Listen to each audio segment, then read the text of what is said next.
Welcome. These will be my thoughts on Fear the Walking Dead, Season 2, Episode 14, Wrath. The episode is rated TVMA, so this video there will be spoilers for everything live-action Walking Dead leading up to and including this episode, but not for any of it that came out after this episode first premiered. Another episode that I absolutely loved. I wanted to briefly start by, so I'm not normally in the habit of recommending movies to fictional characters, but the new Spider-Man's coming up, and you know, I just watched a Chris Nolan movie, and it did get me thinking. You know, Doc Ock, Dr. Otto Octavius, Odyssey the Odyssey. I'm sorry, I know that is twice in a row, but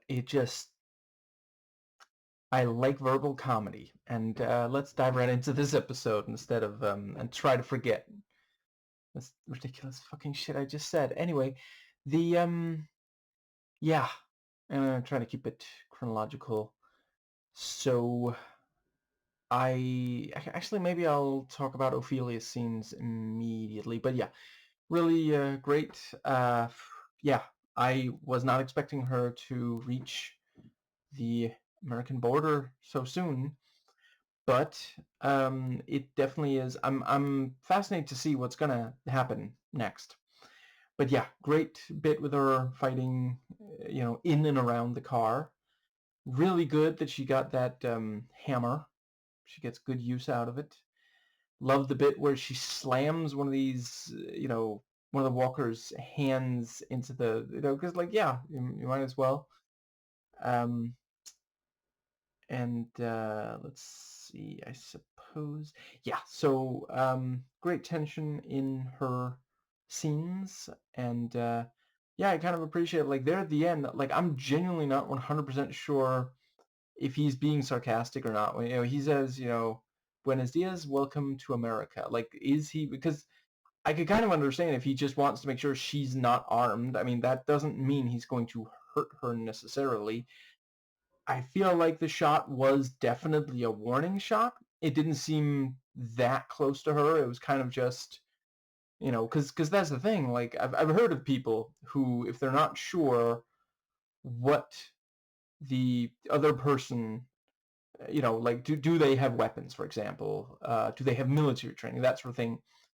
Because, yeah, if you know what to look for, then you can learn things like that from seeing how they react to a warning shot, because, like, if the person immediately draws their weapon and, like, seeks cover, throws themselves on the ground, that sort of thing. But yeah, I feel like he probably perceives her as potentially someone who could help against the walkers, but not necessarily really a threat to him personally, especially without the knife.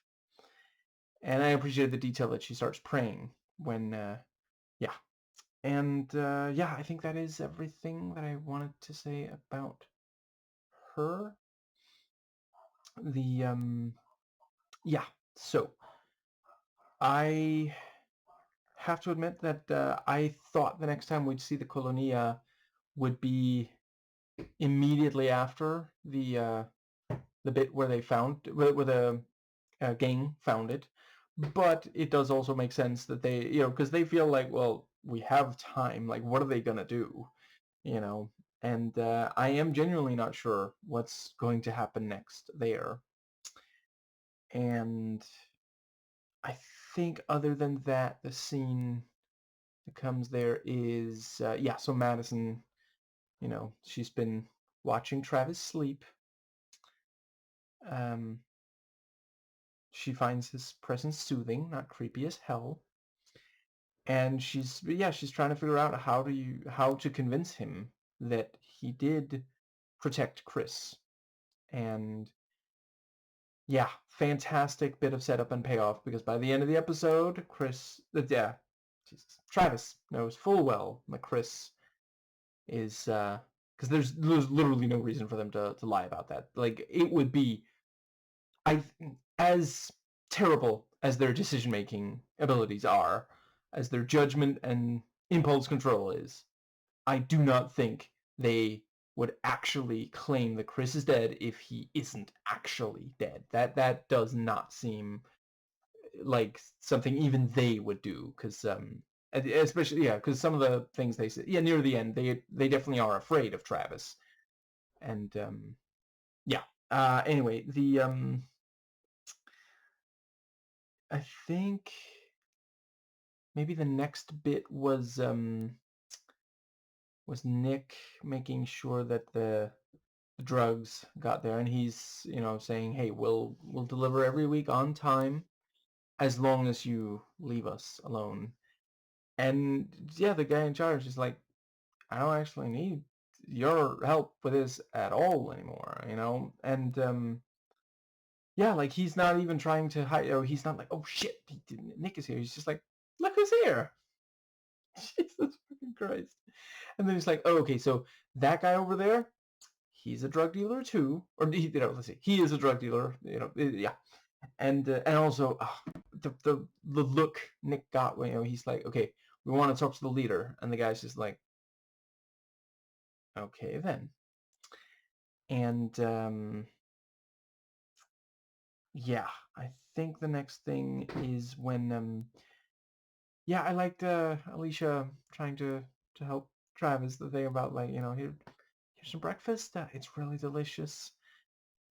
Is it okay if I let in some light? And, you know, just these little, like, you know, they're not, they don't necessarily have the closest relationship in the world, but she does really sympathize with him.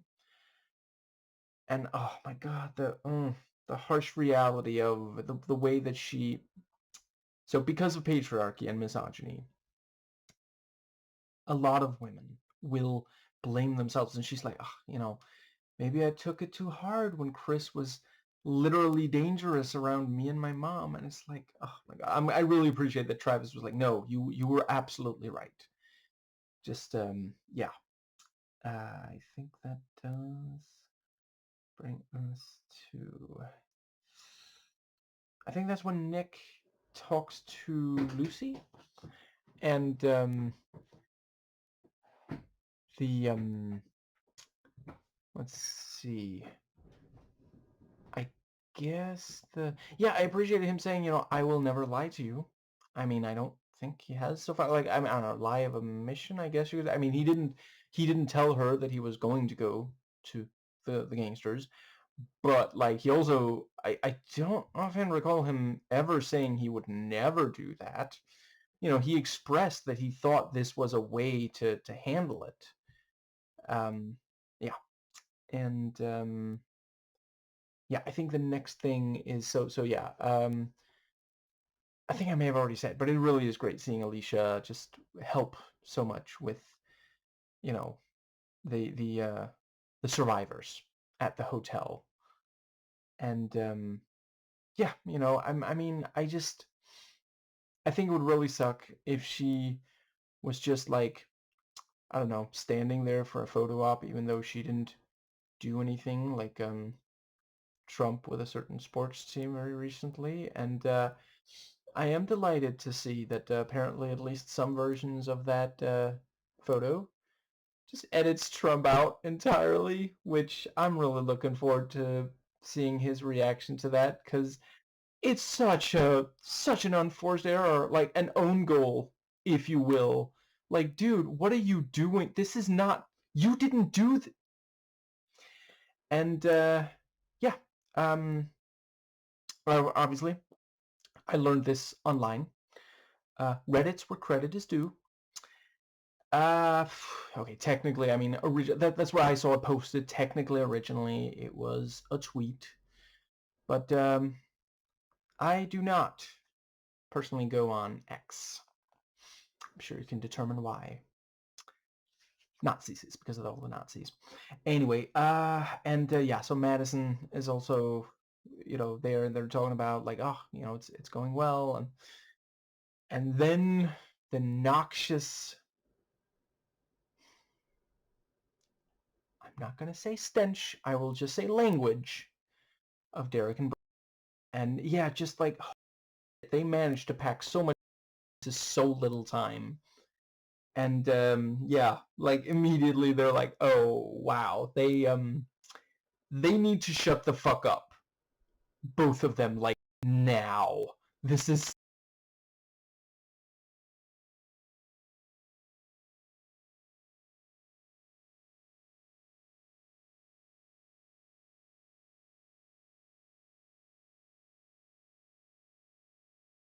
he also is from LA, and he was on a boat.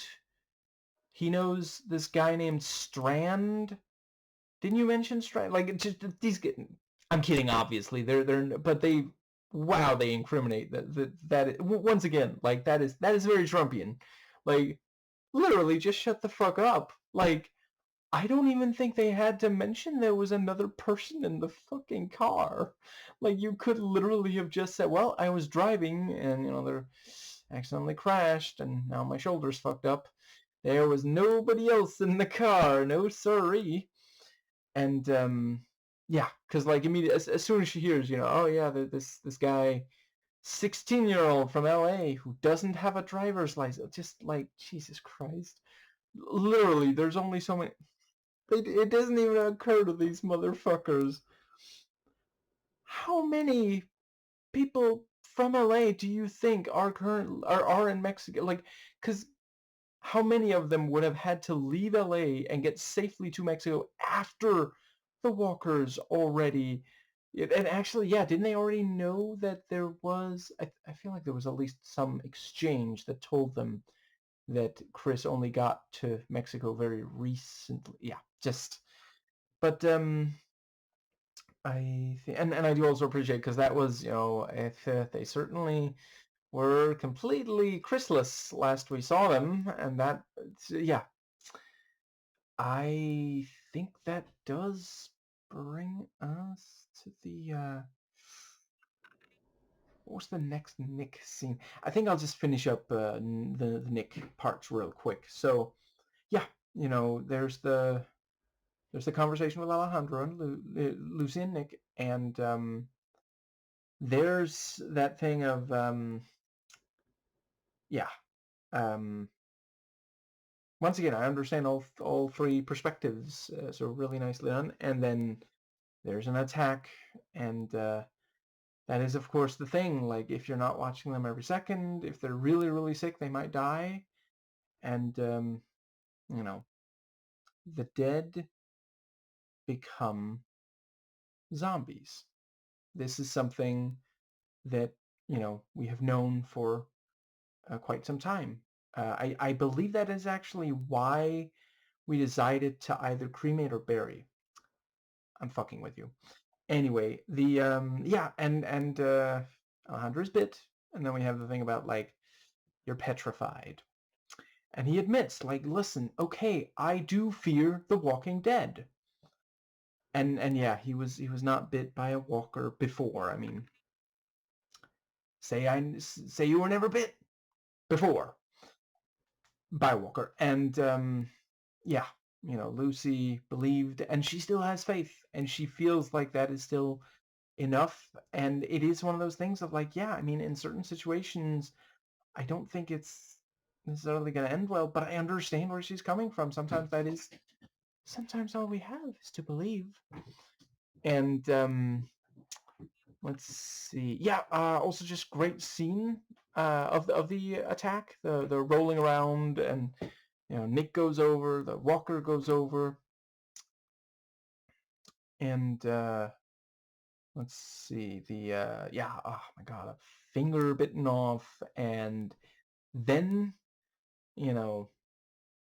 Nick is like, where'd you get those peepers? And just full on yikes. That is, but yeah, I mean, I feel like that would probably work. I think hypothetically you could damage the brain if you push deep enough into through the eye sockets like that. So and I don't know what else we would really have done. Like, does he have anything close enough by that can deliver the blunt force trauma, or the or is like sharp and long enough?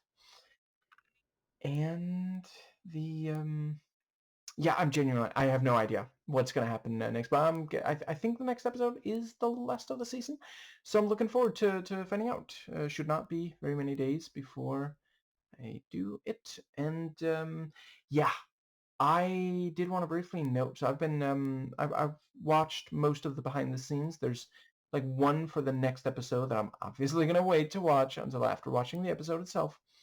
But I think I've neglected to really underline, like, I love the use of drones in the show and in the cinematography. Like, they really, I don't know, it really clicked when I watched these behind the scenes and they talk about using the drones and the benefits of it, and just, yeah, it's really fantastic. And considering how much clearly at least some of these crew love using the drones, I really appreciate that they're not just like using them for everything, because, like, when it comes to filmmaking, everything you can do that could work is a tool, and tools, you got to use them properly. You don't want to try to drive in a nail with a screwdriver.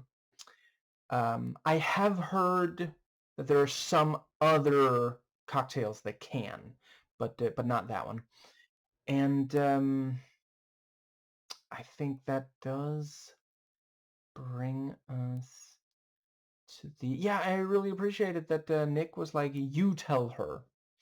And after that, she does say, what is it you're supposed to tell me? She doesn't keep refusing. She still believes that Faith can save this place, but she accepts that, yeah. Anyway, I feel like that pretty much, where does that get us? That gets us all the way to the, yeah, so yeah, Madison talks to Strand, and I love the way, there's, okay, when I'm talking about an episode of the show that Coleman Domingo appears in, please assume that I think he's doing a fucking amazing job. So I'm going to stop saying it because I'm saying it all the time. But I love the way that in this scene it turns. You have first she gives some information. And he's like, well, that's tragic, but I'm not sure why you're telling me. And then it's like, oh, but these are the ones that Chris disappeared with. And this thing of like discussing, should Travis know, is this, and it's such great setup and payoff, because, like, obviously we the audience know it's not going to go well.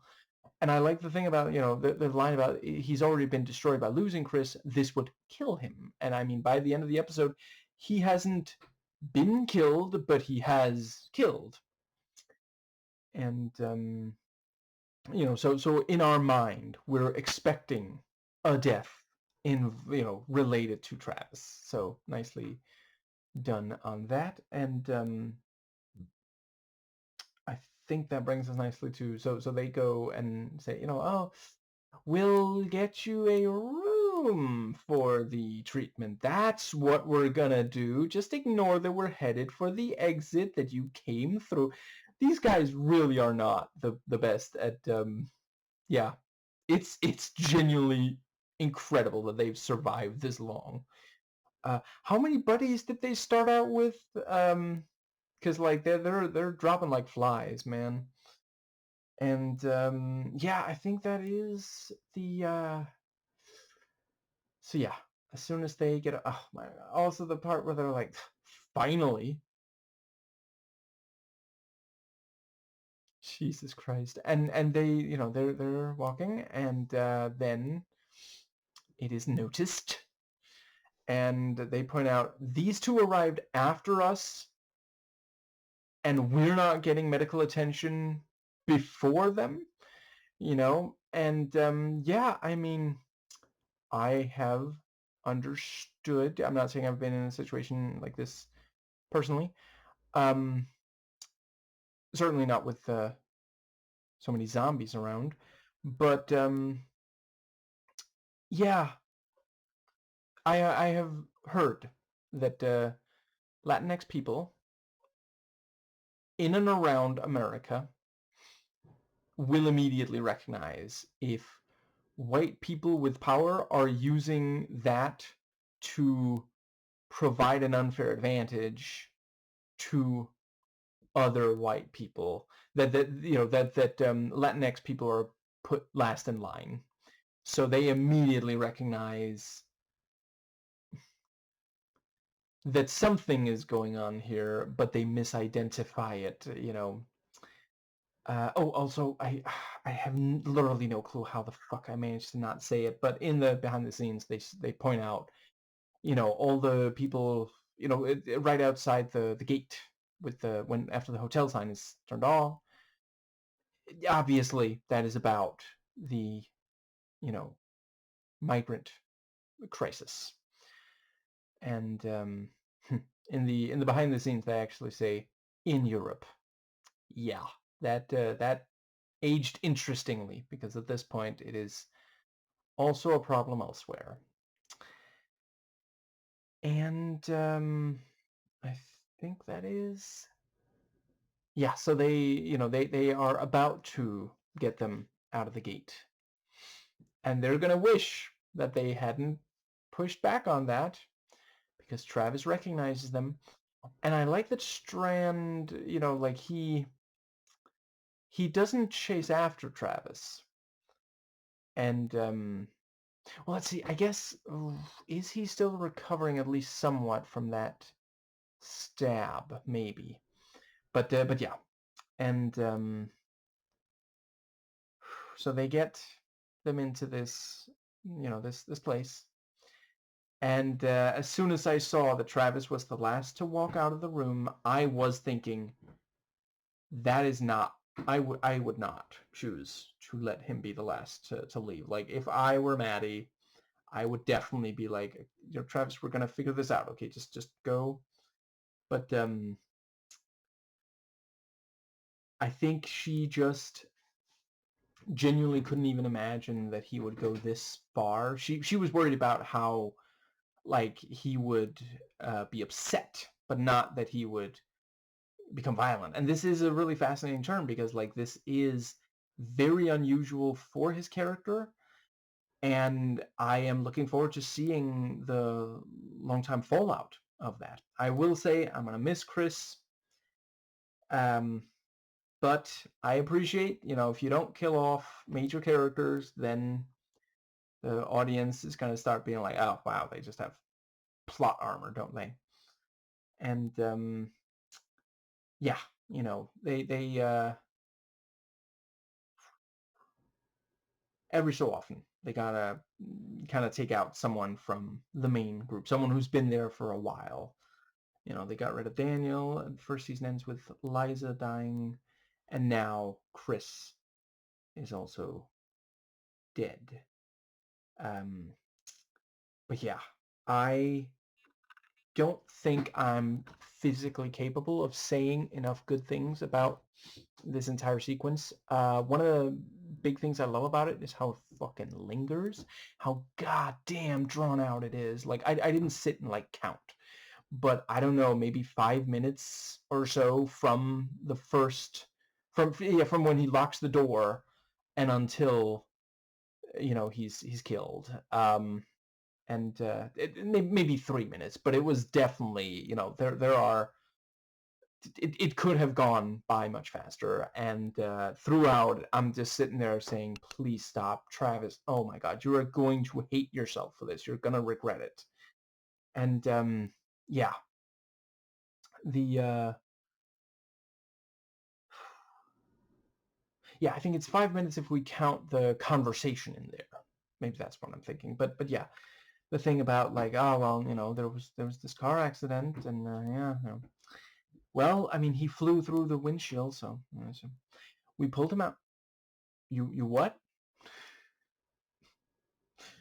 And yeah, the and the fact that one of the things Travis does is fuck the arm back up, which yeah, guess this trip's starting to look like a lateral move, huh? But yeah, the entire thing of, because that was also, like, we, like Travis, certainly I'm sure I'm not the only audience member who was sitting there thinking, there's no fucking way they're telling the truth about this. That is not, I it sounds real that this thing of like, oh, he must have fallen asleep or something, and you know, oh my God, that line about like, well, he's 16, he doesn't have a driver's license. When I was 16, I'd been driving for a year, so illegally then, like, Jesus Christ. But let's see, and that's for some people who end up like this, they start early. I'm fairly confident that in America you cannot get a license until you're 16. So yeah, I guess I should. No, that's too far. I'm gonna say that. I'm not gonna say that. Rather. Anyway, can you tell I love to hate these utter asshole douche bros, and I will say I would have guessed that they would be in the finale, but I'm guessing the finale is going to focus more on the Colonia. And maybe there's going to be emotional stuff with Travis. Yeah, because the thing is, like they said, no violence here. There has to be that rule. And now Travis has engaged in this violence, just, yeah. Anyway, think...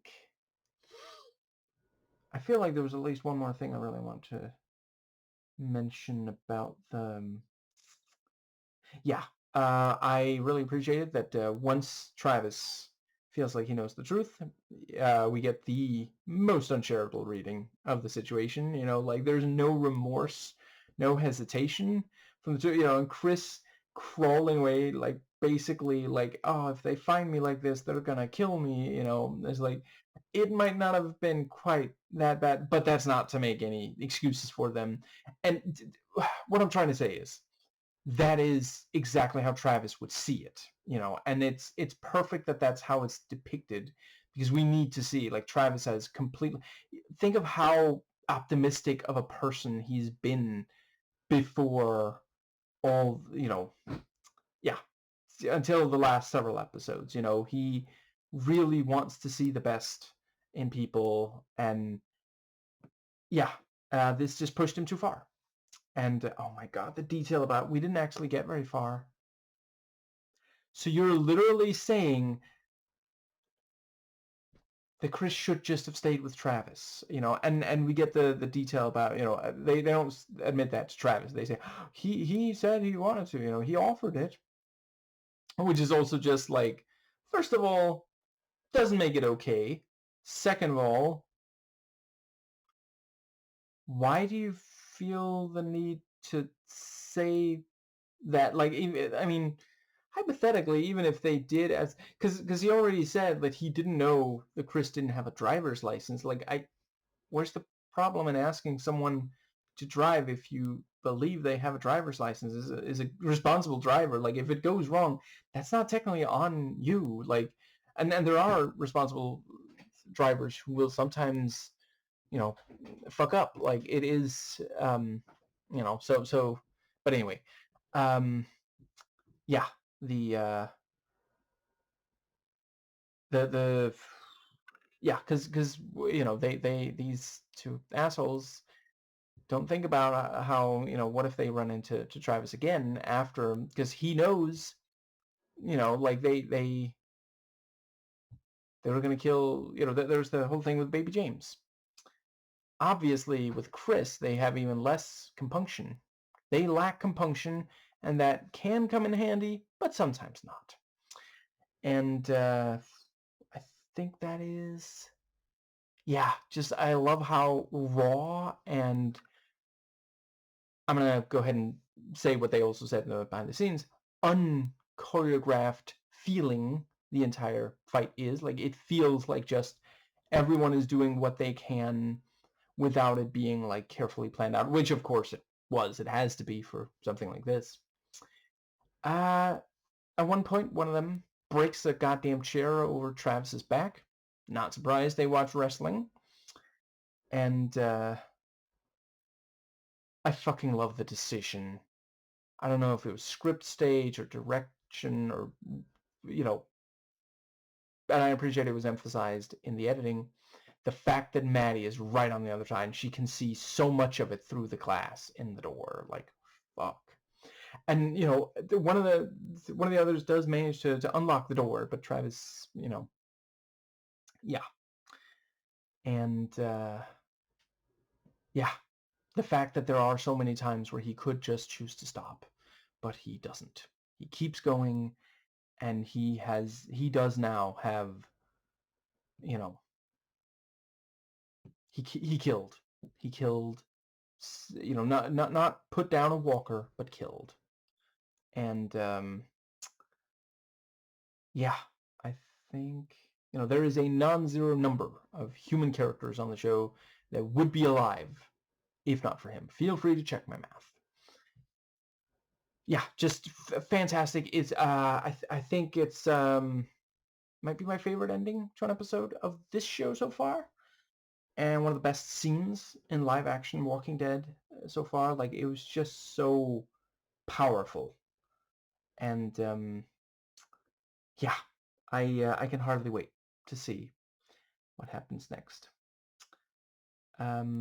Yeah, I guess in closing, all I really have left to say about this episode is that as we found out when Alejandro, Nick, and Lucy talk, and then there's a walker attack, it is not a good idea to give a zombie any chance, which I'm not saying that character did, any chance to do the got your nose gag, because they are way too aggressive with it.